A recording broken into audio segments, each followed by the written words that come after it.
अयोध्या में प्राण प्रतिष्ठा वाले दिन क्या आप जानते हैं कि अयोध्या में चार्टर्ड प्लेन की कितनी लैंडिंग हुई, जिसका आंकड़ा हैरान करने वाला है। नमस्कार, मैं हूं आपके साथ हर्ष भारद्वाज। अयोध्या में 22 जनवरी को रामलला की प्राण प्रतिष्ठा में शामिल होने के लिए होड़ सी मची रही। प्रधानमंत्री नरेंद्र मोदी के अलावा कम से कम 100 वीआईपीज ऐसे रहे जो अयोध्या धाम अपने प्राइवेट और सरकारी प्लेन से पहुंचे। अयोध्या जाने के लिए करीब 100 चार्टर्ड उड़ानें बुक की गई थी। इनमें से करीब 50 उड़ानें बिजनेस श्रेणी वाले विमानों की थीं।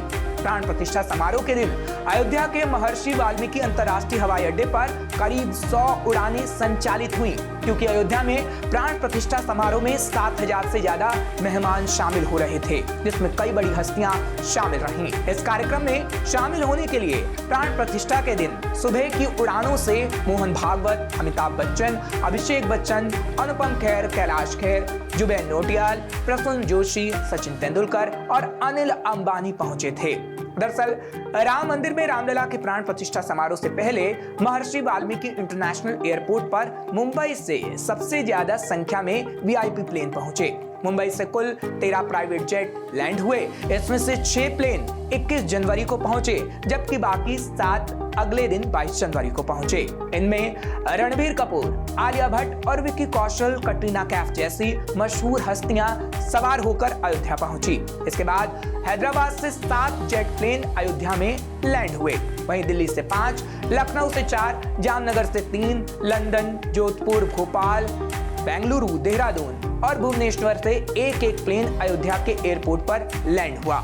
वहीं जानकारी ये भी मिली, अयोध्या का एयरपोर्ट एक समय में 8 नैरो बॉडी विमानों की मेजबानी कर सकता है। 21 और 22 जनवरी को एयरपोर्ट पर भारी भीड़ के चलते कई वीआईपी विमानों को पार्किंग के लिए गोरखपुर, कानपुर, लखनऊ और दिल्ली के नजदीकी एयरपोर्ट पर पहुंचाना पड़ा। कई विमान अयोध्या पहुंचने से पहले लखनऊ में रोके गए, फिर वहां से वैकल्पिक पार्किंग स्थलों के लिए उड़ान भरी गई। इनमें से कम 3 लग्जरी विमान एक व्यावसायिक घराने के थे, जबकि कुछ अन्य एयर टैक्सी ऑपरेटरों से किराए पर लिए गए थे। इन जेट्स में उड़ान भरने वालों में बॉलीवुड के दिग्गज अमिताभ बच्चन, रजनीकांत, रामचरण, चिरंजीवी, प्रभास, धनुष और अन्य लोग शामिल थे। दरअसल भारतीय विमानपत्तन प्राधिकरण यानी एएआई ने 1000 किलोमीटर के दायरे में 1 दर्जन एयरपोर्ट्स को पार्किंग स्थान शेयर करने के लिए कह दिया था, ताकि जहां अयोध्या में वीआईपी लोगों को छोड़ने के बाद जेट एयरपोर्ट्स पर पार्क हो सकें। अयोध्या में प्राण प्रतिष्ठा के मद्देनजर ये भी जानकारी दी गई थी और गाइडलाइन जारी की गई थी कि भीड़ भाड़ से बचने के लिए लैंडिंग और टेक ऑफ दोनों के लिए सीमित समय स्लॉट आवंटित करते हुए ड्रॉप एंड मूव नीति अपनाई जाए। साथ ही केंद्रीय नागर विमानन मंत्रालय की तरफ से पहले ही बताया गया था कि 22 जनवरी को अयोध्या में बड़ी संख्या में वीआईपी चार्टर्ड प्लेन से आने वाले हैं। ऐसे में उनके एयरक्राफ्ट को पार्क करने के लिए लखनऊ, कानपुर और बनारस समेत आसपास के 11 एयरपोर्ट को अलर्ट मोड पर रखा गया है। साथ ही ये भी जानकारी दी गई थी कि वीआईपी अपने चार्टर्ड प्लेन से 21 जनवरी को ही अयोध्या धाम लैंड कर जाएंगे।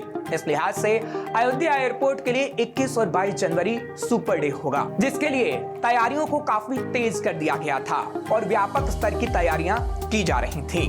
फिलहाल रामलला की प्राण प्रतिष्ठा हो चुकी है और अब कई वीआईपी जा भी चुके हैं, लेकिन ये कहा जा सकता है कि वीआईपी लोगों के लिए जो तैयारियां की गई थी वो सफल रही, तभी तो रामलला की प्राण प्रतिष्ठा भव्य तरीके से हो पाई और रामनगरी में भव्य नजारा देखने को मिला। श्रेष्ठ उत्तराखंड पर खबरों से जुड़े रहने के लिए चैनल को सब्सक्राइब करें, बेल आइकन दबाएं और देखते रहें श्रेष्ठ उत्तराखंड।